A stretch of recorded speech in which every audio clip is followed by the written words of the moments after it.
Assalamualaikum warahmatullahi wabarakatuh. Selamat datang di channel Slamet Untung. Di sini tempatnya cerita-cerita horor dari kejadian nyata, kisah mistis, sampai bikin kita merinding sendiri. Pas di malam hari, jangan lupa klik subscribe dan nyalakan lonceng notifikasinya agar tidak ketinggalan cerita terbaru dari kami. Kalau sudah siap, yuk langsung kita mulai ceritanya. Malam baru turun di wilayah Kalitanjung, Cirebon. Angin dari rel yang sunyi berembus dingin, membawa bau tanah dan debu dari perlintasan kereta. Di ujung gang kecil tak beraspal, berdiri sebuah gubuk reyot berdinding triplek bekas dan atap seng berkarat. Di dalamnya, cahaya lampu teplok menerangi 3 orang yang tinggal dalam sempitnya ruang. Dengan perabot seadanya, yang sebagian besar sudah rusak, Pak Panjul duduk di ambang pintu dengan tubuh basah oleh keringat dan debu jalanan. Usianya 45 tahun, kakinya buntung sebelah, dan berjalan menggunakan tongkat bambu. Hari ini seperti biasa, ia mengemis di lampu merah terminal Harjamukti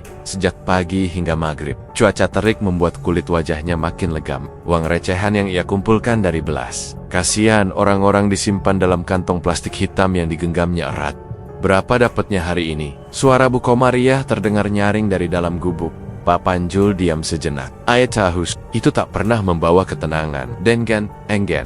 Ia menjawab, 35.000? 35.000? Hah, sedikit amat, padahal Denny tadi minta uang buat beli rokok, kata Bu Komariah ketus. Lalu menghampiri dan merebut kantong plastik itu dari tangan Pak Panjul. Buat makan aja belum? Mah, Bapak juga tadi belum sempat beli nasi bungkus, ucap Panjul pelan. Bu Komariah mencibir, makanya jangan males ngemisnya. Kalau bukan kamu yang buntung, mungkin hasilnya bisa lebih banyak. Denny tuh butuh hiburan. Capek dia di rumah terus. Pak Panjul tak menjawab. Ia hanya menunduk, menahan kesal. Di dalam bilik kecil, Niam yang sedang menyiapkan air panas dengan kompor minyak sumbu menatap ayahnya dengan pandangan iba. Gadis berusia 17 tahun itu sudah terbiasa melihat perlakuan kasar ibu tirinya. Tak lama kemudian, Dani keluar dari dalam kamar sambil menguap lebar. Rambutnya akek-kekoken, bajunya kotor, dan dari mulutnya tercium bau alkohol. Rokok mana, Ma? Tanya Dani sambil duduk di lantai, menghidupkan musik dari ponselnya. Bapakmu dapatnya sedikit tepi. Ya sudah, ini duitnya, kata Bu Komariah sambil melemparkan uang receh ke arah Dani. Pak Panjul menarik napas panjang. Dani itu anak muda, seharusnya kerja. Jangan cuma tidur dan minta duit tiap hari. Dani langsung berdiri dan menunjuk wajah Pak Panjul. Bapak ngajar-ngajarin gua? Ya, gua nggak minta dilahirin juga. Ngerti? Sudah, kalian berisik, bentak Bu Komariah, memotong pertengkaran mereka. Ini rumah atas nama saya sekarang. Kalau kamu banyak omong, keluar aja dari sini. Pak Panjul menoleh cepat. Apa maksudnya atas nama kamu? Bu Komariah menyeringai. Bulan lalu saya ganti nama sertifikat rumah ini. Udah bukan atas nama kamu lagi. Ini rumah saya sekarang. Naem berdiri dari dapur. Ibu nggak bisa begitu. Ini rumah peninggalan kakek. Anak kecil jangan ikut campur, hardik Bu Komariah. Malam itu makin dingin. Suara kereta malam lewat menggema dari kejauhan. Tiba-tiba, hujan turun deras. Petir menyambar-nyambar, seolah langit ikut marah, tanpa banyak bicara. Bu Komariah membuka pintu, dan mulai melempar barang-barang milik Panjul, dan Niam keluar rumah. Tikar, baju dalam karung, tongkat kayu Panjul, bahkan foto keluarga lama. Dani ikut membantu sambil tertawa-tawa. Cepat pergi, sebelum saya teriak maling, ancam Bu Komariah sambil membawa sapu lidi. Pak Panjul tak mampu melawan. Ia hanya bisa menatap satu persatu barang yang dilempar, basah oleh hujan. Dengan tubuh menggigil, ia bangkit dari duduk, mengangkat karung miliknya, dan menyandarkan tubuhnya. Parat, Niam menuntun ayahnya dengan tangan gemetar. Ayo Pak, kita keluar, bisik Niam. Ayahmu gimana? Tanya Panjul lirih. Niam menunjuk ke belakang. Masih di kasur. Kita bantuin bawa. Dengan sisa tenaga, mereka mengangkat tubuh renta ayah Pak Panjul yang lumpuh, diletakkan di atas kursi roda yang sudah mulai keropos. Hujan masih deras, tak ada tetangga yang keluar. Semua rumah sepi. Malam itu, mereka berjalan perlahan di bawah hujan, sambil membawa semua barang seadanya menuju pos ronda tua di ujung gang. Tepat di dekat pagar pemakaman Kebon Jahe, pos ronda itu berdinding papan yang lapuk. Lantainya basah dan berdebu. Panjul membaringkan ayahnya di tikar, lalu duduk menatap hujan dari balik atap bocor. Niam berusaha menyalakan lampu minyak, tapi sumbunya basah. Mereka hanya mengandalkan cahaya petir dan cahaya dari lampu jalan yang jauh. "Pak, nanti kita tinggal di sini?" tanya Niam pelan. "Untuk malam ini saja, besok kita cari jalan," jawab Panjul lirih. Hujan tak berhenti. Di luar pos ronda, pemakaman kebun jahe tampak samar-samar, hanya terlihat batu nisan yang berjejer dalam kabut hujan. Bau tanah basah menguar masuk ke dalam. Niam bersandar di dinding sambil memeluk lutut, menahan dingin. Pak Panjul masih terjaga. Matanya menerawang ke arah pemakaman. Dari balik kabut tipis, matanya sempat menangkap bayangan samar berdiri di antara nisan. Ia mengedipkan mata, memastikan apa yang barusan dilihatnya, namun bayangan itu tak ada lagi. Pak Panjul tidak mengatakan apa-apa. Tapi untuk pertama kalinya sejak diusir, wajahnya berubah tegang. Ia menarik napas dalam, lalu memejamkan mata, tapi tidurnya tidak tenang. Ia merasa ada sesuatu yang memperhatikan dari arah luar pos ronda. Bayangan itu masih ada, dan kini semakin dekat. Angin malam masih terasa menusuk di sela-sela papan lapuk pos ronda. Di luar, hujan sudah mulai mereda. Hanya tersisa tetes gerimis dan suara kodok dari arah pemakaman. Pak Panjul berbaring sambil memandangi langit-langit pos ronda yang gelap. Suaranya tak keluar, tapi matanya masih belum bisa tertutup rapat. Rasa dingin dan lelah bercampur di tubuhnya, namun pikirannya justru tidak tenang. Wajah Bu Komariah, Dani dan Lastri silih berganti muncul dalam bayangan kepalanya. Semuanya menghina, mengusir, menertawakan, pelan-pelan, kantuk, akhirnya menarik tubuhnya. Tapi bukannya tenang, Pak Panjul justru merasa dirinya berdiri. Ia melihat sekeliling dan mendapati dirinya berada di tengah pemakaman luas yang dipenuhi pohon Kamboja. Suasana sangat sunyi. Tidak ada suara serangga. Tidak ada cahaya selain sorot bulan yang pucat. Di sekelilingnya, batu nisan berjajar rapat, sebagian besar sudah dipenuhi lumut. Hawa di tempat itu dingin dan kering. Langkah Pak Panjul terhenti. Saat mendengar suara halus dari arah salah satu sudut makam Panjul, ia menoleh. Di sana, berdiri sosok perempuan berbaju kebaya kuning, wajahnya pucat, dan rambutnya tergerai panjang. Namun bagian bawah tubuhnya terbungkus kain kafan yang lusuh, dengan tanah menempel di permukaannya. Pak Panjul mundur satu langkah. Tubuhnya terasa kaku. "Aku tahu kau lelah, kau muak dihina, kau ingin keluar dari penderitaan ini," ucap sosok perempuan itu dengan suara pelan, tapi jelas. Pak Panjul tidak menjawab. Matanya terpaku pada wajah sosok itu. Wajahnya memang cantik, tapi tidak sepenuhnya manusia. Ada sesuatu yang membuat bulu kuduknya berdiri. Perempuan itu melangkah perlahan, tanpa suara, lalu berhenti tepat di depan Panjul.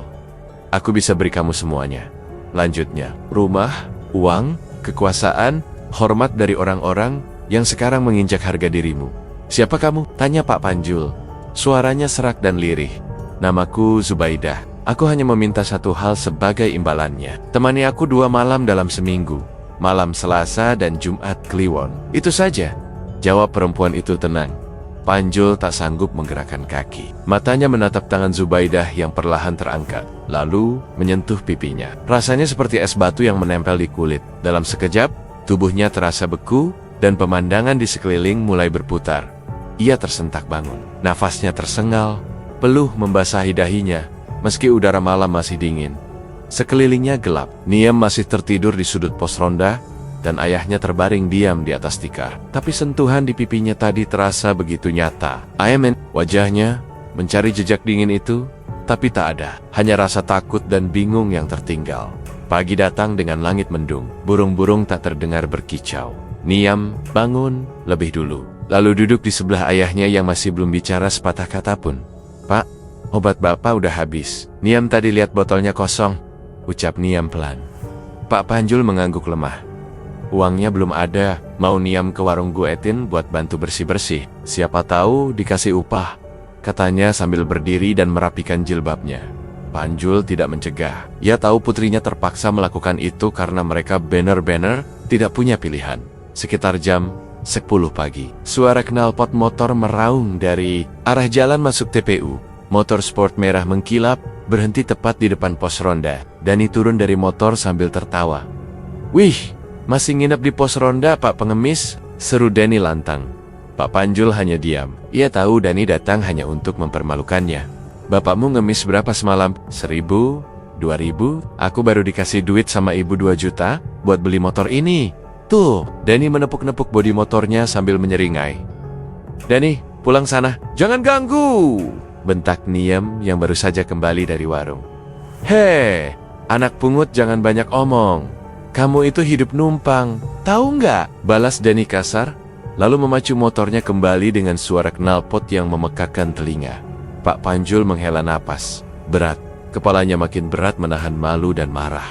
Belum sempat ia menenangkan pikiran, seseorang lagi datang menghampiri. Lastri, mantan kekasihnya, muncul dari balik jalan sempit. Ia memakai baju bagus dan tas mahal.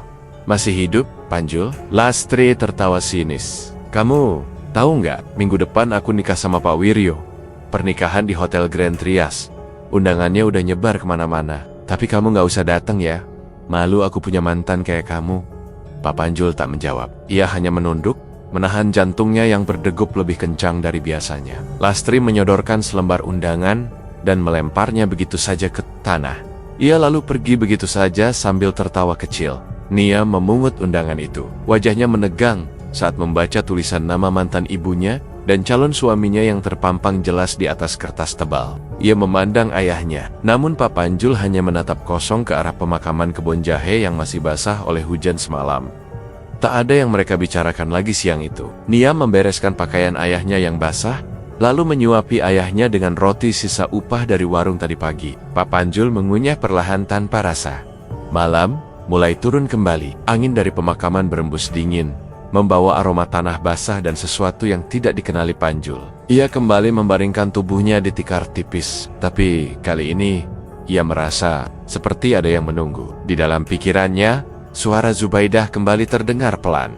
2 malam dalam seminggu, itu saja. Aku bisa membuatmu tak lagi diinjak-injak. Panjul membuka matanya lebar.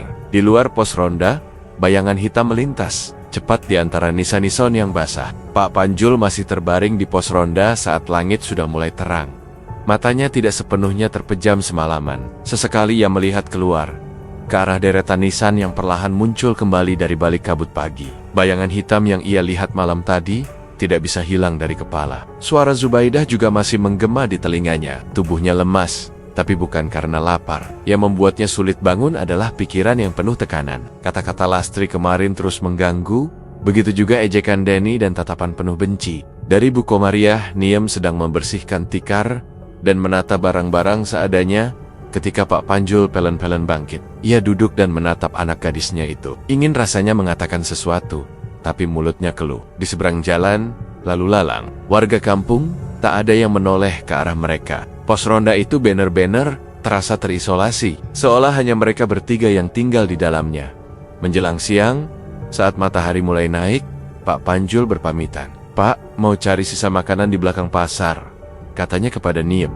Suaranya pelan, seperti ragu atas alasannya sendiri. Niem tidak curiga. Ia hanya mengangguk dan berpesan agar sang ayah hati-hati. Pak Panjul mengambil tongkat kayunya dan melangkah pelan meninggalkan pos ronda. Tapi bukan pasar yang ia tuju. Kakinya membawanya ke arah pemakaman kebun jahe. Langkahnya semakin pelan begitu memasuki area makam, melewati nisan-nisan lama yang sebagian besar sudah condong ke samping. Bau tanah dan Kamboja sangat kuat. Tak ada satu orang pun di sana. Ia berhenti di bawah pohon Kamboja tua yang kemarin sempat ia lihat dari jauh.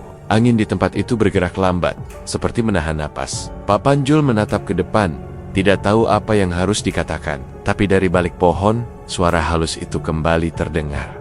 Kau datang juga, Panjul. Tubuh Pak Panjul langsung kaku. Dari balik bayangan pohon, sesosok perempuan muncul. Kali ini, bukan lagi wujud pocong seperti dalam mimpi. Sosok itu adalah gadis muda, mengenakan kebaya kuning, rambutnya panjang tergerai, kulitnya pucat, tapi wajahnya tenang. Ia berdiri tanpa gerakan berlebihan, hanya menatap Pak Panjul dengan senyum kecil.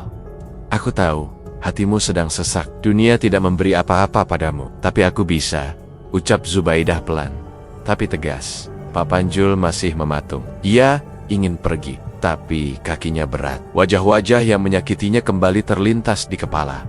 Lastri yang melempar undangan ke tanah, Dani yang memaki dan tertawa, Bu Komariah yang menendang tikar tempat ayahnya berbaring.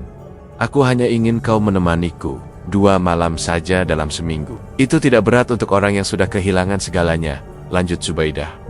Pak Panjul menggeleng pelan. Kau bukan manusia. Aku tidak perlu jadi manusia untuk memahami rasa sakitmu, jawab Zubaidah. Kali ini melangkah lebih dekat. Ia mengulurkan tangannya. Aromanya bukan lagi bau busuk, melainkan wangi bunga melati yang lembut. Terimalah, dan semuanya akan berubah. Tangan Pak Panjul bergetar. Ia menatap tangan Zubaidah yang terulur, lalu menunduk memejamkan mata. Dengan setengah pasrah, ia menyentuh tangan itu. Rasanya dingin, namun tidak menusuk. Suara napas Pak Panjul terdengar berat. Dalam hati, ia tidak tahu apa yang barusan ia setujui, tapi semuanya terasa sudah telanjur.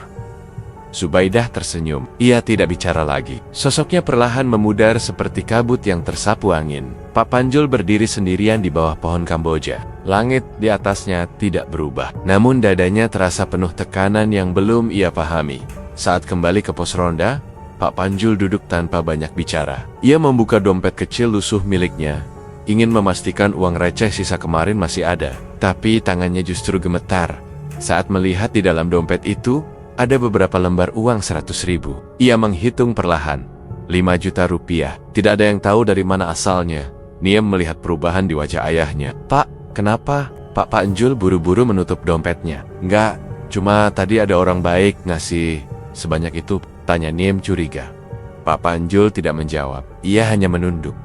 Malamnya sekitar pukul 9, Pak Panjul keluar lagi. Ia bilang ingin mencari air hangat dari masjid. Nia menunggu di pos ronda bersama kakeknya yang belum tidur. Dilut, angin malam kembali kencang. Pak Panjul berjalan perlahan ke arah TPU Kebon Jahe. Di tengah makam, Zubaidah sudah menunggunya. Kali ini, ia tidak berkata apa-apa, hanya menarik tangan Pak Panjul dan membawanya ke sisi makam yang gelap. Semua terjadi dalam diam. Tidak ada suara lain selain nafas yang berat dan aroma bunga yang makin menyengat. Pak Panjul tidak tahu bagaimana harus bersikap, tapi tubuhnya hanya menurut. Ia tidak merasa tenang, tapi tidak juga menolak. Selesai semuanya, Zubaidah menghilang kembali tanpa jejak. Pak Panjul pulang menjelang tengah malam. Tubuhnya lelah, tapi dompetnya berat. Ia tidak menoleh ke arah pemakaman saat berjalan pulang. Di pos ronda, Niem sudah tertidur. Kakeknya juga sudah memejamkan mata. Pak Panjul duduk di sudut ruangan. Ia membuka dompetnya sekali lagi. Uang itu masih ada, tapi tidak ada rasa senang di matanya. Ia menatap ke arah luar pos ronda, ke arah TPU Kebon Jahe yang sekarang gelap. Total, tak ada cahaya, tak ada suara, tapi dari dalam dadanya ada yang terus bergerak, seperti sesuatu yang sudah masuk dan tidak bisa lagi dikeluarkan. Pak Panjul menutup dompetnya perlahan, lalu menyelipkannya kembali ke saku celana. Matanya masih mengarah keluar pos ronda, ke kegelapan yang menyelimuti makam Kebon Jahe.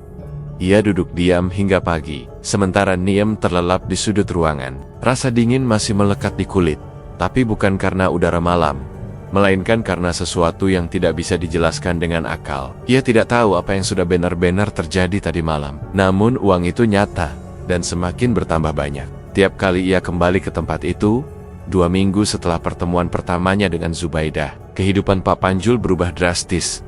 Ia meninggalkan pos ronda tanpa banyak tanya dari warga. Tiba-tiba saja ia menyewa rumah kontrakan besar di kawasan Perumnas, rumah berlantai 2 dengan halaman kecil di depan, dan garasi kosong di sampingnya. Orang-orang mulai memperhatikan kemunculan Panjul setiap pagi, dengan pakaian bersih dan sepeda motor baru. Beberapa tetangga bertanya tanya dari mana ia mendapatkan uang sebanyak itu. Tapi Pak Panjul hanya menjawab singkat bahwa ia kini menjadi makelar tanah lintas Cirebon Kuningan. Di rumah baru itu, Pak Panjul menyewa seorang perawat paruh baya bernama Bu Yayah untuk merawat ayahnya. Sementara Niem sudah kembali ke sekolah. Ia dibelikan seragam baru, sepatu baru, dan buku-buku pelajaran yang sebelumnya tidak pernah bisa ia miliki. Semua berjalan cepat, dan hampir tidak ada yang sempat bertanya lebih jauh. Bahkan tetangga lama yang dulu memandang rendah Panjul kini mulai memberi salam hormat saat berpapasan. Suatu sore, saat Pak Panjul duduk di teras rumah sambil minum teh, sebuah mobil berhenti di depan gerbang. Dari dalam mobil, turun seorang perempuan dengan pakaian rapi dan rambut disanggul kecil. Wajahnya familiar. Lastri, mantan kekasih Pak Panjul, berdiri mematung di depan pagar, membawa sebuah tas kecil di tangannya. Panjul, boleh bicara sebentar? Ucapnya pelan. Pak Panjul tidak langsung menjawab. Ia hanya memandangi wajah perempuan itu, yang kini tampak lebih lelah daripada terakhir kali mereka bertemu. Setelah beberapa detik, ia berdiri dan berjalan ke arah pagar. Ada apa? Tanya. Datar. Aku dengar kabar kamu sudah sukses. Aku cuma ingin minta maaf, kata Lastri dengan suara pelan. Apa yang aku lakukan waktu itu salah. Aku malu, tapi aku juga menyesal. Pak Panjul memandang wajah Lastri tanpa banyak ekspresi. Sudah terlambat? Jawabnya singkat. Lastri mencoba tersenyum, tapi tidak keluar satu kata pun lagi. Dari bibirnya, ia tahu dirinya sudah tidak punya tempat lagi di hidup Panjul. Setelah beberapa detik diam, ia membalikkan badan dan kembali masuk ke mobil. Panjul menatap kepergian perempuan itu tanpa perasaan apapun di Tempot Lane. Dani yang tinggal bersama ibunya di rumah lama mulai merasa terganggu. Kehidupan mereka semakin sempit, sementara kabar kesuksesan Panjul tersebar kemana-mana. Bu Komariah, yang masih hidup seadanya, mulai merasa malu di hadapan tetangga karena mantan suaminya yang dulu dihina, kini hidup lebih layak. Doni beberapa kali memprovokasi ibunya. Kalau dia bisa kaya secepat itu, pasti ada yang aneh, Mah, ucap Dani sambil merokok di depan rumah. Emangnya kamu tahu dia ngapain? Tanya Bu Komariah curiga. Nggak tahu, tapi yang jelas dia bukan orang bersih. Bisa jadi dia punya ilmu kotor, lanjut Dani dengan nada sinis. Pak Panjul tidak tahu soal omongan itu. Ia terlalu sibuk menjalankan rutinitas barunya, Shanghai. Ia keluar dengan dalih survei tanah. Malamnya ia kembali membawa uang yang lebih banyak. Tapi setiap malam Selasa dan Jumat Kliwon, ia tetap kembali ke TPU Kebon Jahe. Ia tidak pernah lewatkan satu kali pun malam Jumat itu. Setelah semua penghuni rumah tidur, Pak Panjul keluar melalui pintu belakang. Ia membawa lampu senter kecil dan mengenakan jaket tebal. Langkahnya cepat, tidak seperti dulu. Tapi ketika mendekati area makam, tubuhnya mulai terasa berat. Hawa dingin yang dulu hanya menggigit kulit, kini seperti menembus sampai ke dalam tulang. Zubaidah sudah menunggunya. Di tempat yang sama, di bawah pohon Kamboja tua. Wujudnya masih seperti sebelumnya. Gadis muda dengan kebaya kuning dan rambut panjang. Tapi kali ini wajahnya lebih pucat dan tatapannya lebih dalam. Ia tidak berbicara. Ia hanya menarik tangan Pak Panjul dan membawanya masuk ke salah satu ruang kosong di sisi makam yang dulu bekas gudang penjaga kuburan. Di dalam tempat itu tidak ada perabot apapun, hanya lantai tanah dan tembok kusam. Tapi bau wangi melati yang menyengat mengisi seluruh ruangan. Zubaidah meletakkan tangan Pak Panjul di pundaknya, lalu memejamkan mata. Panjul tidak bicara. Ia hanya mengikuti. Tapi dalam hatinya, rasa takut mulai. Tubuh Zubaidah dingin seperti batu, dan matanya kadang terlihat seperti menatap sesuatu di balik tubuh Panjul. Selesai semuanya, Panjul terduduk di lantai. Zubaidah menghilang begitu saja. Nafasnya terengah, dan tubuhnya terasa berat. Ketika berdiri, ia menemukan segepok uang yang diletakkan di atas sebuah karung di pojokan. Ia tidak bertanya, ia hanya mengambilnya dan pergi meninggalkan tempat itu. Malam itu, ia pulang dengan tubuh lelah. Di dalam rumah, Neyam masih terlelap. Pak Panjul duduk sendirian di ruang tamu. Uang itu masih digenggam, tapi tidak ada senyum di wajahnya. Ia memandangi dinding kosong di depannya. Lama, tanpa kedip. Pak Panjul masih terduduk di ruang tamu dengan segepok uang di tangan. Lampu rumah sudah dimatikan. Hanya sisa cahaya dari jalan yang masuk samar ke dalam. Nafasnya belum teratur. Meski tubuhnya lelah, pikirannya tetap terjaga. Malam itu terasa berbeda. Bukan karena jumlah uang yang semakin banyak, tapi karena setiap langkah yang ia ambil seperti menariknya lebih dalam ke ruang yang tidak ia pahami. Keesokan paginya, kabar dari kampung lama datang begitu cepat. Sebuah mobil ditemukan terbalik di jurang dekat jalan tanjakan arah Gunung Jati. Di dalamnya terdapat dua jasad, seorang perempuan dan seorang pemuda. Tubuh keduanya rusak parah.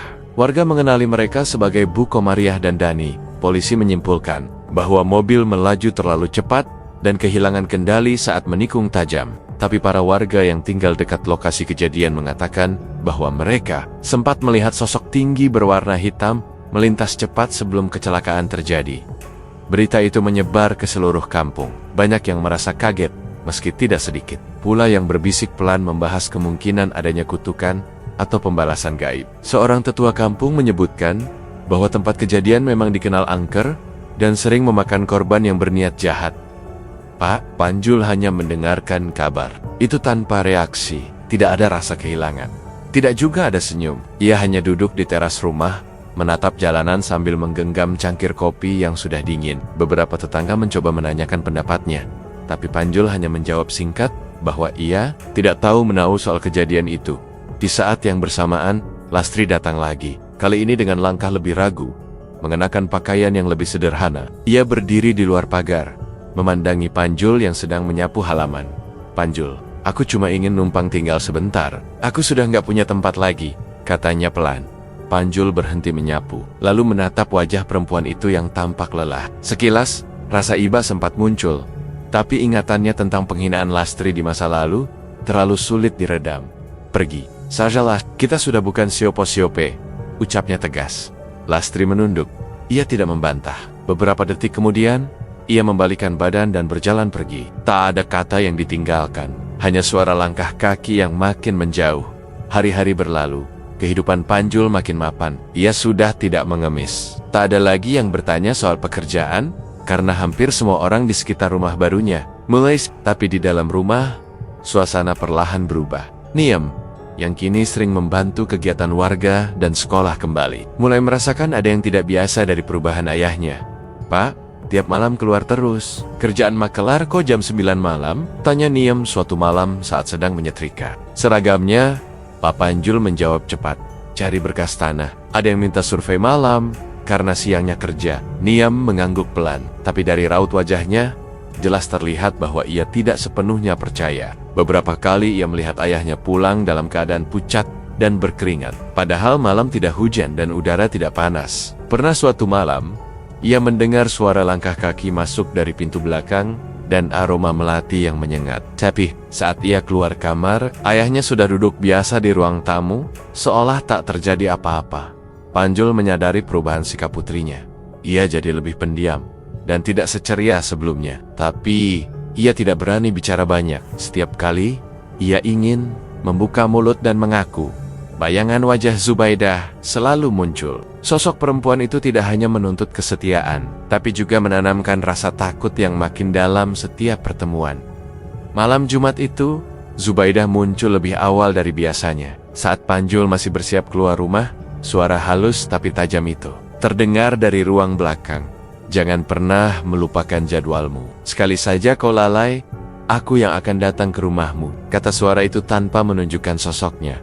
Pak Panjul berhenti melangkah. Napasnya tertahan. Ia tahu peringatan itu bukan sekadar ancaman. Setiap malam yang ia lewatkan bersama Zubaidah selalu meninggalkan bekas, bukan di tubuh, tapi di pikirannya. Tubuh perempuan itu dingin seperti batu, namun tangannya kuat seperti mensk. Tatapannya kosong tapi menyimpan tekanan besar. Dan setiap kali pertemuan usai, Panjul merasa kehilangan sebagian dirinya. Malam itu, ia tetap berangkat. Berjalan cepat menuju TPU Kebon Jahe. Jalanan sepi, hanya ada suara anjing menggonggong dari kejauhan. Di tengah makam, Zubaidah sudah menunggu, duduk di atas nisan yang miring. Wajahnya masih sama, tapi sorot matanya lebih tajam. Ia tidak berkata apa-apa, hanya langsung menarik tangan Panjul dan membawanya ke ruang kosong di sisi makam. Selesai semuanya, Panjul terduduk lama di tanah. Tangannya gemetar. Ia merasa jijik pada dirinya sendiri, tapi ia juga tidak punya keberanian untuk berhenti. Dalam perjalanan pulang, langkahnya lambat. Di depan rumah, lampu masih menyala. Dari balik jendela, ia melihat Niem sedang menatap ke arah pintu. Pak Panjul tahu, waktunya untuk bicara pasti akan datang. Tapi malam itu bukan saatnya. Pak Panjul belum bisa melepaskan pandangan dari wajah Niem yang menatapnya dari balik jendela. Keduanya saling diam saat pintu rumah ditutup perlahan. Malam itu udara sangat lembab. Bau tanah dari halaman masih terbawa masuk, tapi yang lebih terasa adalah ketegangan yang menggantung di dalam rumah. Panjul tidak bicara, hanya berjalan pelan menuju kamar belakang, tempat ayahnya berbaring. Tubuh tua itu tampak lebih lemah dari biasanya. Perawat Bu Yaya bilang bahwa sejak sore tadi, sang ayah mengeluh mual dan sesak. Tapi yang membuat Panjul lebih resah adalah ucapan ayahnya sebelum tertidur tadi. Perempuan itu berdiri di depan pintu, pakai kebaya kuning, kata ayahnya dengan suara lemah. Panjul sempat diam. Ia menoleh ke arah pintu kamar yang terbuka sedikit. Tidak ada siapa-siapa, tapi kata-kata itu terlalu spesifik untuk dianggap halusinasi. Ia tahu siapa yang dimaksud ayahnya. Sosok itu bukan orang baru di pikirannya. Panjul hanya menenangkan ayahnya dan berpesan agar tidur saja. Namun ketika malam semakin larut, tubuh ayahnya tiba-tiba kejang, napasnya terengah, dan bola matanya berputar naik. Pak, bangun! Pak!" teriak Niem dari sisi ranjang. Bu Yayah panik dan langsung menelepon ambulans. Panjul yang baru saja keluar kamar mandi, mendengar suara ribut itu dan langsung masuk ke kamar. Melihat kondisi ayahnya seperti itu, ia tahu tak bisa menunggu lebih lama. Mereka membawa sang ayah ke rumah sakit dengan ambulans yang datang beberapa menit kemudian. Di dalam kendaraan, Panjul duduk di samping kepala ayahnya. Niam menangis sambil menggenggam tangan lelaki tua itu. Napas ayahnya sudah sangat lemah. Di tengah perjalanan, Panjul tidak bisa berhenti memikirkan malam itu. Ia tahu hari ini adalah Selasa Kliwon. Ia seharusnya sudah ada di TPU Kebon Jahe. Ia seharusnya menjalani kewajibannya. Tapi sekarang, ia malah berada di mobil ambulans, membawa ayahnya yang nyaris tidak sadar. Hatinya kacau. Rasa bersalah menumpuk, tapi ia tidak bisa meninggalkan ayahnya hanya untuk menuruti permintaan. Makhluk gaib, mereka tiba di rumah sakit dalam waktu singkat. Ayah Panjul langsung dibawa ke ruang UGD. Niam diminta menunggu di luar bersama ayahnya. Panjul duduk di bangku panjang lorong rumah sakit, menunduk, matanya sembab, dan kedua tangannya mengepal. Dalam hatinya, ia hanya berharap Zubaidah tidak benar-benar berniat mengambil nyawa ayahnya. Namun saat kembali ke parkiran untuk mengambil minum dari mobil, sesuatu yang tidak ia harapkan terjadi. Saat membuka pintu mobil, ia terkejut karena di kursi depan sudah duduk sosok perempuan mengenakan kebaya kuning. Wajahnya datar, tanpa ekspresi, tapi matanya menatap tajam. "Kau berani melanggar, Panjul," ucap Zubaidah pelan, tapi dingin. Panjul mundur satu langkah, tubuhnya gemetar. "Aku tidak bisa meninggalkan ayahku. Dia hampir mati," jawabnya dengan suara bergetar. "Kau tidak perlu khawatir soal dia, karena sekarang dia sudah menjadi bagian dari perjanjian kita." "Apa maksudmu?" tanya Panjul panik. Zubaidah tidak menjawab. Perlahan, tubuhnya memudar, hanya meninggalkan bau busuk menyengat yang memenuhi seluruh kabin mobil. Panjul menutup pintu dengan terburu-buru, lalu mundur ke belakang. Tubuhnya dingin, tangannya gemetar hebat. Ia kembali masuk ke rumah sakit dengan napas memburu. Di ruang tunggu, Niam duduk diam sambil memandangi lantai. Bu Yayah masih berdiri dekat pintu ruang UGD. Ketika Panjul datang, tak ada yang bicara. 15 menit kemudian, seorang dokter keluar. Ekspresinya datar. "Kami sudah berusaha semaksimal mungkin, tapi pasien tidak bisa diselamatkan." Kalimat itu seolah mengunci dada Panjul. Ia menoleh ke arah Niam yang langsung menangis histeris. Bu Yayah mendekap gadis itu sambil menenangkan. Panjul tidak bergerak. Kepalanya kosong. Semua terasa hening, meskipun suara tangisan di sekelilingnya sangat jelas terdengar. Beberapa jam kemudian, jenazah ayahnya dibawa pulang. Rumah duka dipenuhi pelayat. Para tetangga datang membantu. Niam terus menangis di sisi jenazah, sementara Panjul hanya duduk di sudut ruangan. Ia tidak menatap siapa-siapa. Di dalam pikirannya, wajah Zubaidah terus muncul. Ia merasa telah menjadi bagian dari kematian ayahnya sendiri. Saat malam datang, rumah kembali sepi. Para pelayat pulang, dan jenazah ayahnya sudah dibungkus rapi. Besok pagi akan dimakamkan. Niam tertidur di dekat jenazah, kelelahan menangis. Bu Yayah sudah izin pulang lebih awal. Pak Panjul duduk sendirian di ruang tamu, menatap gelapnya malam. Dari balik jendela, di luar, suara jangkrik terdengar nyaring. Tapi yang lebih terdengar di telinganya adalah ucapan Zubaidah di dalam mobil tadi. Ia tahu, ini baru awal. Makam itu masih basah. Tanah merahnya belum benar-benar padat. Niam duduk bersimpuh di samping nisan. Wajahnya sembab, matanya sembunyi dalam pelupuk yang basah dan lelah. Di sisi lain, Pak Panjul hanya berdiri diam, tangan menggenggam kerah. Baju, mata menatap nisan ayahnya yang baru saja dikubur. Tidak ada sepatah kata pun keluar dari mulutnya. Hanya desahan napas pelan dan rasa bersalah yang menggumpal dalam dada. Ia tahu betul siapa yang menyebabkan kematian itu. Dan lebih menyakitkan lagi, ia tidak bisa mengatakan apapun kepada anaknya. Seusai doa bersama, satu persatu tetangga mulai meninggalkan area pemakaman. Beberapa menepuk bahu Panjul, ada pula yang memberi ucapan singkat. Namun, dari raut wajah mereka, tampak ada yang berbeda. Tatapan mereka bukan hanya kasihan, tapi juga heran dan curiga. "Aneh juga ya, Panjul dulu hidup ngenes banget. Sekarang kaya raya gitu aja," celetuk seorang tetangga. Pelan tapi cukup terdengar oleh 2 atau 3 orang lainnya. Katanya, "Sih, kerja jadi makelar tanah, tapi kok nggak pernah kelihatan pergi jauh ya?" Ucapan itu menyebar seperti asap. Kecil, tapi cepat. Dalam waktu 2 hari setelah pemakaman, gosip itu sudah berputar di sekitar kompleks. Warung kopi di pojokan gang menjadi tempat utama para tetangga membahas perubahan hidup Pak Panjul. Kehidupan mendadaknya yang mewah, sepeda motor baru, rumah, kontrakan besar, dan uang yang seolah tidak ada habisnya menjadi bahan obrolan yang mengundang kecurigaan. Di rumah, suasana semakin tegang. Niam yang selama ini hanya menuruti ayahnya, mulai mempertanyakan banyak hal. Ia duduk di meja makan, menatap ayahnya yang sedang menyeduh kopi. "Ayah, sebenarnya dari mana semua uang ini? Beneran kerja makelar tanah?" tanyanya pelan. Panjul mendongak sejenak, lalu menunduk kembali. "Rezeki nak, Allah yang kasih. Tapi ayah tiap malam pergi, kadang balik subuh. Kalau kerja biasa, kenapa harus sembunyi-sembunyi?" Niam tidak puas. Pak Panjul menarik napas panjang. "Udah, jangan tanya-tanya dulu. Kamu cukup sekolah, jaga diri, dan jangan ikut campur urusan orang tua." Namun tatapan Niam tidak mudah dibungkam. Ia tahu menyembunyikan sesuatu, tapi belum tahu apa. Malam harinya, Panjul tidur lebih awal dari biasanya. Tubuhnya lelah, tapi pikirannya terus bekerja. Ia teringat ucapan Zubaidah di malam sebelum ayahnya meninggal. Saat itu ia tidak menepati janji, dan hasilnya sangat nyata. Tapi kini, rasa takut sudah mulai tumbuh melebihi rasa butuh. Ia mulai merasa jijik dengan semua hubungan itu. Namun malam itu, mimpi datang tanpa permisi.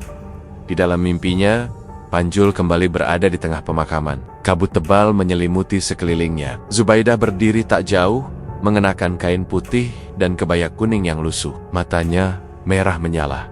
"Kau mulai bermain-main, Panjul?" Suaranya datar tapi menusuk. "Aku cuma lelah, aku manusia biasa," jawab Panjul, suara gemetar. "Kau sudah diberi kekayaan, tapi kalau kau lalai, tubuh lain akan diambil. Keluargamu tidak aman jika kau mulai berpaling." Panjul hendak memohon, tapi Zubaidah sudah menghilang. Ia terbangun dengan tubuh basah oleh keringat dan nafas memburu. Tangannya menggenggam erat. Yujang Kasar. Di luar jendela, suara anjing menggonggong panjang. Sejak malam itu, Panjul enggan ke TPU Kebon Jahe.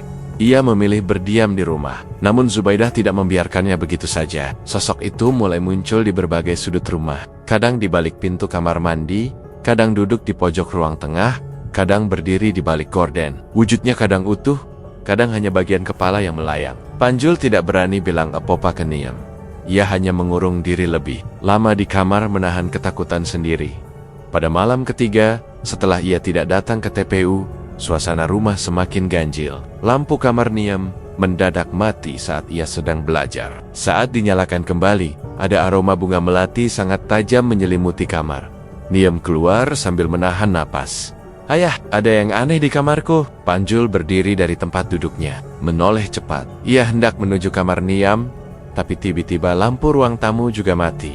Semua menjadi gelap. Di tengah gelap itu, terdengar suara perempuan tertawa pelan. Panjul segera meraih senter dan menyalakannya. Saat cahaya mengarah ke pintu kamar belakang, ia melihat sosok Zubaidah berdiri di sana. Rambut panjang menjuntai, dan wajah pucat menatap tajam. "Kalau kau tidak datang malam ini, akan ada yang mati," bisiknya lirih sebelum menghilang. Lampu kembali menyala.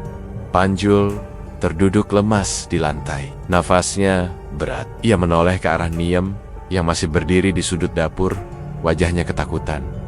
Ia tidak tahu harus menjelaskan apa, tapi satu hal yang pasti, hidupnya sudah tidak lagi bisa dikendalikan. Setelah malam terakhir, Zubaidah muncul di depan pintu kamar dengan ancaman dinginnya. Rumah Panjul tak pernah lagi terasa tenang. Aroma anyir menyengat dari kamar mandi tak kunjung hilang. Sudah 3 kali Niam membersihkan seluruh lantai dan saluran air dengan sabun wangi. Namun bau itu muncul kembali, makin kuat terutama saat maghrib tiba. Air keran yang awalnya jernih mulai berubah keruh, kadang berwarna coklat, dan pernah sekali mengeluarkan lendir putih kental. Niam mulai sering mual tiap masuk kamar mandi.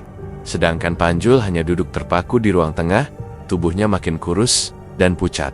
"Ya, ini air kenapa sih? Bau amis banget," keluh Niam sambil membawa ember kecil. Panjul tidak menjawab. Ia hanya melirik, lalu kembali menunduk. Sudah 2 hari ia tidak menyentuh nasi. Bahkan roti yang biasa disimpan di meja pun utuh tak disentuh. Niam melihat jelas ada sesuatu yang berubah dari ayahnya. Bukan hanya secara fisik, tapi juga cara bicaranya. Kadang, ayahnya melamun sambil bicara sendiri. Dan malam-malam, terdengar suara langkah kaki dari arah loteng, padahal tidak ada siapapun di atas. Pada suatu malam, ketika Niam sedang menyisir rambut di kamar, ia mendengar pintu kamar ayahnya terbuka. Suara engsel tua berderit, lalu terdengar langkah berat menyeret kaki. Rasa penasaran membuatnya berdiri dan mengintip dari celah pintu. Dari celah itu, ia melihat bayangan perempuan tinggi mengenakan kain putih, berdiri menghadap cermin di kamar ayahnya. Rambutnya panjang menjuntai ke lantai, dan tubuhnya agak membungkuk. Niam refleks menutup mulut sendiri agar tidak berteriak. Ia buru-buru masuk ke selimut.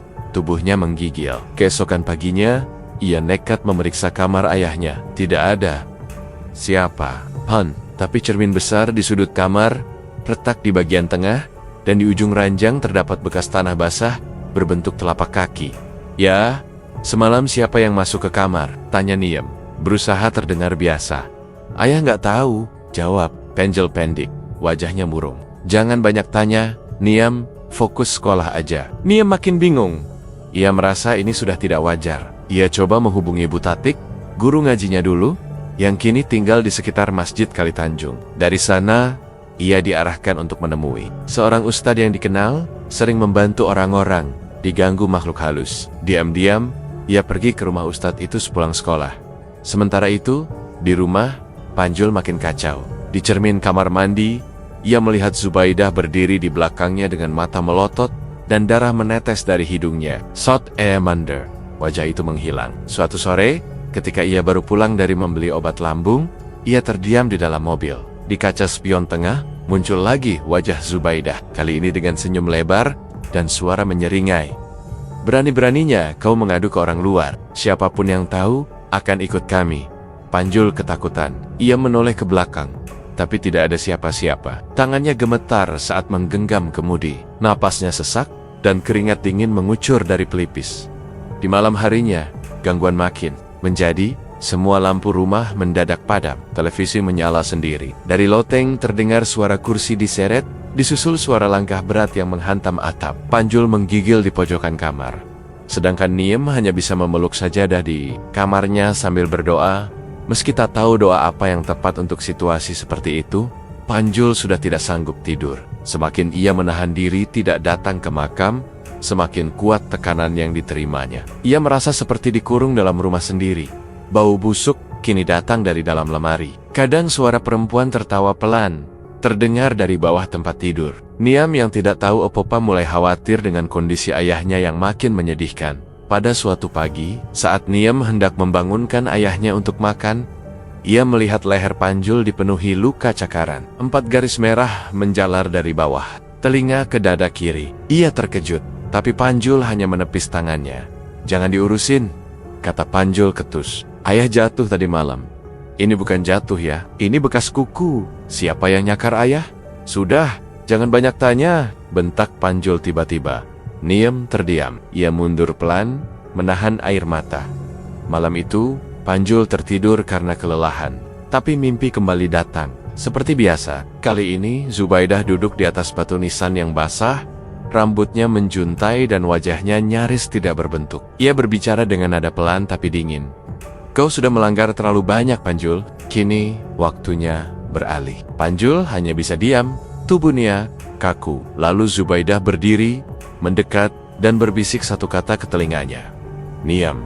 Panjul terbangun dengan teriakan keras. Nafasnya terengah, matanya membelalak, dan tubuhnya menggigil. Hebat, tapi tidak ada suara dari kamar sebelah. Rumah itu begitu sunyi, terlalu sunyi. Tubuh Panjul masih terasa dingin saat ia terbangun dari mimpi buruk malam sebelumnya. Ia duduk lemas di sudut ranjang, menatap kosong ke arah pintu kamar yang setengah terbuka. Sejak nama Niam disebut Zubaidah, rasa takutnya berubah menjadi panik yang tidak bisa dikendalikan. Ia memutuskan untuk pergi ke pemakaman Kebon Jahe sore itu, berharap ada celah pengampunan.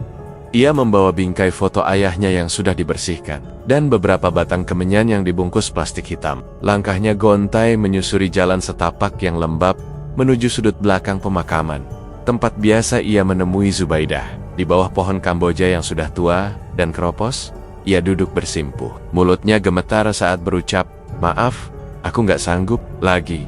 Kalau harus milih, ambil aku aja, jangan anakku." Ia meletakkan foto ayahnya di atas tanah, tepat di antara akar pohon yang menonjol. lalu menunduk lama, berharap akan ada jawaban, tanda, atau apapun. Tapi tidak ada. Udara mendadak dingin, tapi suasana tetap sunyi. Tidak ada angin, tidak ada suara. Bahkan burung pun tak terdengar. Panjul menunggu hampir 1 jam tapi Zubida tak muncul. Ia akhirnya berdiri dan pulang dengan langkah lebih berat dari sebelumnya.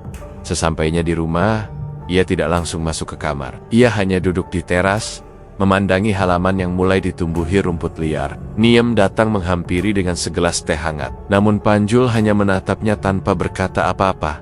Ayah nggak makan dari pagi. Badan ayah dingin, kata Niem, mencoba menyentuh bahu Panjul. Panjul menggeleng pelan. Tidur dulu ya. Baru beberapa langkah menuju kamar, tubuh Panjul mendadak limbung. Ia roboh tepat di ambang pintu. Wajahnya menghantam lantai. Niam menjerit kencang, berlari keluar rumah sambil memanggil tetangga. Namun satu persatu dari mereka hanya mengintip dari balik jendela tanpa niat mendekat. Mereka sudah terlalu sering mendengar suara aneh dari rumah itu, dan cerita soal hantu perempuan yang bergentayangan di atap sudah menyebar hampir ke seluruh RT. Pak RW yang biasanya tanggap pun pura-pura tak ada di rumah. Seorang ibu tua dari rumah seberang datang pelan-pelan, melihat Panjul yang tergeletak dengan wajah pucat dan napas tersengal. Mereka mengangkat tubuhnya ke atas kasur. Tak ada yang berani menyentuh lama. Malam itu, Panjul tetap tidak sadarkan diri. Niam hanya bisa duduk di lantai kamar, menggenggam tangan ayahnya yang dingin. Ketika malam semakin larut, angin berembus dari sela jendela yang retak. Lampu di kamar berkedip pelan, lalu mati. Listrik padam seluruh rumah. Niem mengambil lilin dan duduk di ruang tengah. Petir menyambar sangat keras di luar, disusul suara aneh dari dapur seperti benda pecah. Ia terdiam, menahan napas, berharap malam segera berganti. Jam 2 dini hari, kilat menyambar atap rumah, membuat seisi dinding bergetar. Jendela belakang terbuka sendiri, dan dari kejauhan, terdengar suara perempuan tertawa pendek. Tidak lama, suara langkah kaki berat terdengar di loteng. Niam menggigit bibirnya, menahan tangis, lalu menyelimuti tubuhnya sambil terus melafalkan doa-doa yang dia hafal sejak kecil. Menjelang subuh, rumah kembali senyap. Tak ada suara, tak ada cahaya. Niam tertidur di lantai, masih mengenakan mukena dan selimut tipis. Saat matahari mulai masuk dari celah ventilasi, ia terbangun dan langsung berlari ke kamar ayahnya. Tapi ranjang itu kosong, bantal masih ada, selimut terlipat rapi, tapi Panjul menghilang tanpa jejak. Nia memanggil ayahnya berulang kali, membuka semua pintu, memeriksa kamar mandi, dapur, bahkan keloteng yang jarang dibuka. Tidak ada, tak satu pun tanda keberadaan. Ia berdiri di tengah ruang tamu, bingung, tubuhnya gemetar. Pintu depan rumah terbuka sedikit, namun tidak ada siapapun di luar. Hanya udara pagi yang terasa dingin menusuk, dan keheningan aneh yang belum pernah ia rasakan selama tinggal. Di rumah itu, langit pagi itu mendung, tapi bukan karena hujan. Kabut tipis menggantung di atas pemakaman kebon jahe, seperti enggan naik ke langit. Seorang pemulung tua bersarung sobek, berdiri membeku di tengah areal pemakaman. Mulutnya menggantung setengah terbuka, di hadapannya, tubuh membusuk seorang pria dalam posisi bersujud. Wajahnya mengarah tepat ke sebuah nisan tua yang sudah dilapisi lumut. Nisan itu bertuliskan nama Zubaidah. Tak lama, kabar itu menyebar ke seluruh penjuru kampung. Warga berdatangan ke pemakaman, tapi tak satu pun yang berani mendekat lebih dari 3 meter. Beberapa hanya berbisik pelan, menunjuk-nunjuk dari kejauhan. Mereka mengenali tubuh itu dari pakaian dan dompet yang masih ada di saku celananya. Ifpak, lelaki yang dulu dihina karena miskin, lalu disanjung karena kaya, dan kini dibicarakan karena mati mengenaskan di tempat paling angker di desa mereka. Pak RT mencoba menghubungi pihak berwajib, tapi tidak ada yang datang. Akhirnya, dengan kain seadanya dan doa singkat yang terbata, 2 penggali makam dari luar desa diminta mengevakuasi jenazahnya. Tubuh Panjul dikebumikan tepat di sebelah makam ayahnya, yang masih baru beberapa minggu lalu ditutup. Niam berdiri di antara 2 pusara itu.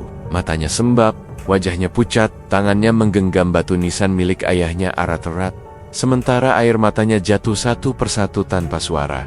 Ayah, kenapa harus begini?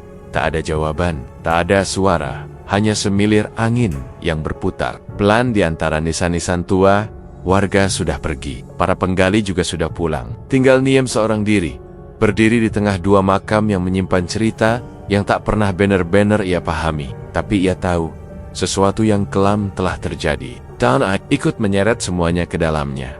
Beberapa hari setelah pemakaman, rumah Panjul dikunci dan ditinggalkan. Warga tidak ada yang mau menempatinya. Bahkan sekadar mendekat pun enggan. Mereka bilang, setiap malam Jumat Kliwon, suara perempuan menangis dari dalam rumah itu masih terdengar. Tangis lirih diselingi cekikikan halus dari kamar paling belakang. Suara itu dari kamar Panjul, kata tetangga depan rumah suatu malam sambil menutup jendela rapat-rapat. Katanya, Zubaidah belum puas. Niam pindah ke rumah bibinya di desa sebelah. Ia tidak membawa apapun dari rumah itu, selain sehelai foto ayahnya yang sudah buram karena terkena air hujan saat hari pemakaman. Ia tidak ingin tahu lebih banyak. Tapi kadang, saat malam sepi, ia masih bertanya dalam hati, apakah benar semuanya sudah selesai? Ia tak pernah berani mencari tahu lebih jauh. Hanya satu hal yang terus terbayang di benaknya. Posisi ayahnya saat ditemukan, bersujud di depan nama yang tak pernah mereka kenal. Dan sejak saat itu, tidak ada yang berani menyebut nama Zubaidah dengan suara keras lagi. Terima kasih sudah menyimak cerita ini sampai akhir. Ingat, setiap pilihan selalu ada harga yang harus dibayar baik di dunia maupun setelahnya. Terus channel ini dengan cara subscribe, like, dan bagikan. Kalau kalian merasa kisah ini punya makna, jangan lupa, hati-hati dengan apa yang kalian inginkan. Karena bisa saja, sesuatu yang datang terlalu mudah, menyimpan bayangan yang tak pernah pergi. Sampai jumpa di cerita berikutnya. Wassalamualaikum warahmatullahi wabarakatuh.